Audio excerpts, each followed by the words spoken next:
السلام علیکم dear viewers, کیا آپ جانتے ہیں تاریخ کی سب سے بڑی قاتلہ کے بارے میں؟ کیا یہ بات سچ ہے کہ وہ نہاتی تھی جوان لڑکیوں کے خون سے؟ آخر کیا مقصد تھا اس خونی کھیل کے پیچھے؟ حقیقت پر مبنی حالات اور واقعات سے باخبر رہنے کے لیے سبسکرائب کریں ہمارا چینل ٹرو ٹاک اور بیل آئیکن پریس کرنا مت بھولیے گا تاکہ ہماری لیٹسٹ ویڈیوز آپ تک پہنچتی رہیں۔ الزابتھ باتھری 7 اگست 1560 میں ملک ہنگری کے ایک شہر سلوواکیہ میں ایک شریف خاندان میں پیدا ہوئی۔ یہاں اس خاندان کا اپنا ذاتی گھر تھا۔ یہاں وہ اپنے خاندان کے ساتھ ہنسی خوشی رہتی تھی۔ باتھری کا بچپن خوشگوار گزرا تھا۔ باتھری کی عمر محض 15 سال تھی جب اس کی شادی طے ہوئی۔ اس کے والد کا انتقال ہو چکا تھا، لہٰذا یہ شادی باتھری کی ماں کی نگرانی میں ہوئی۔ یہ شادی نہایت شاہانہ طریقے سے سر انجام پائی۔ اس شادی میں 4500 لوگوں کو دعوت دی گئی تھی۔ روم کے ایمپرر نے ذاتی طور پہ اس جوڑے کو مبارکباد کا خط اور شادی کا تحفہ بھجوایا۔ شادی کے 10 سال بعد باتھری نے ایک بیٹی کو جنم دیا اور باتھری کے 3 بچے تھے، جس میں 2 بیٹیاں اور 1 بیٹا تھا۔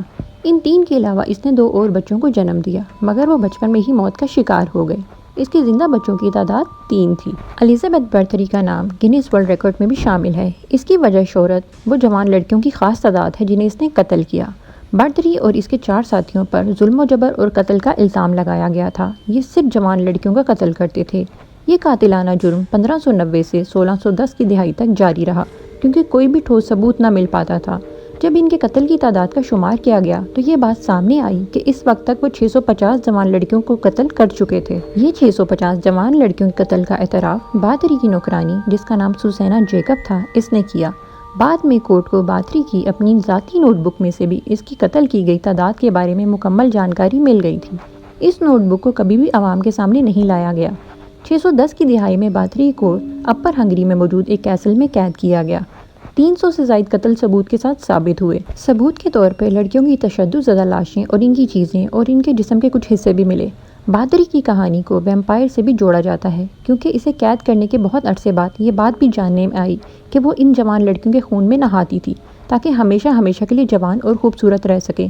بعض لوگوں کا ماننا ہے کہ وہ بچپن ہی سے ایک خاص قسم کی بیماری کا شکار تھی، جس کا علاج خون کو جسم پر مل کر کیا جاتا تھا۔ بعض لوگوں کا یہ بھی ماننا تھا کہ باتھری اپنے ہونٹوں پر خون لگایا کرتی تھی، مگر ایسی کوئی بھی بات کورٹ میں ثابت نہ ہو سکی۔ نہ ہی کوئی بیماری سامنے آئی اور نہ ہی یہ بات ثابت ہو سکی کہ باتھری اپنے ہونٹوں پر خون کا استعمال کرتی تھی۔ 21 اگست 1614 میں قید میں اور اسی کیسل میں اس کی موت ہوئی۔ اس وقت باتھری کی عمر 54 سال تھی۔ اگر آپ کو ہماری آج کی ویڈیو پسند آئی ہو تو لائک اینڈ شیئر کرنا مت بھولیے گا اور اپنی قیمتی رائے ہمیں کامنٹ سیکشن میں ضرور آگاہ کیجیے گا۔ آپ سے ملاقات ہوگی نیکسٹ ویڈیو میں۔ اللہ حافظ۔